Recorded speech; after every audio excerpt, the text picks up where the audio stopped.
मु शंकर कुमार पात्र सभापति राज्य ओबीसी मंच ओडिशा आजिकार जो सम्मेलन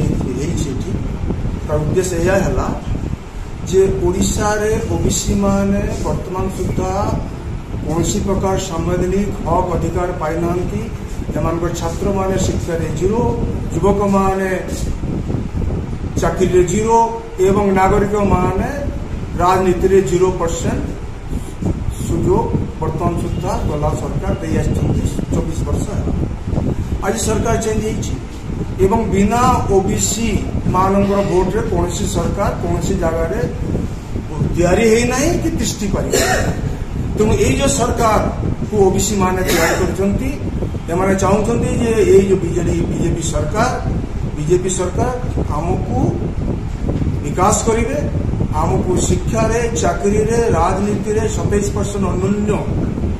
ओबीसी मान को सेपारेटली देवे एवं आज पर्यंत अर्धाधिक ओडिशा रे बसवास करथुवा ओबीसी मान मध्य गोटे भी मुख्यमंत्री ही ना जो स्टॉप गैप अरेंजमेंट रे हेमानंद बाबू एवं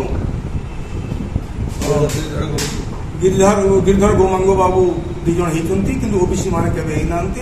तेणु ओबीसी मान कथार को रखापी ओबीसी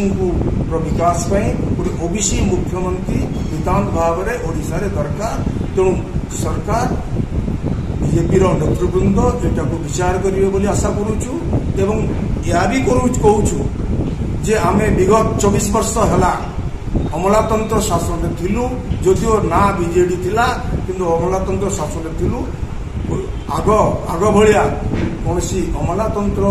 को नदे तृणमूल स्तर आसी नेता